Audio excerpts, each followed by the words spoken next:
విరిసేటి పూల తీగలు తీరిపోని దాహముంది తిరిగేటి తేనెటీగలు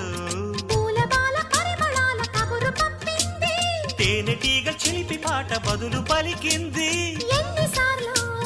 విన్నదైనా ఎందుకు ఎప్పుడు కొత్తగా ఉంటది కౌగిలించవా ప్రియా ప్రియా అనేది ఆ సంగతి అహో అహో అహో ప్రియా ఇంతకన్నా తీయనైన పిలుపు వేరే ఉందా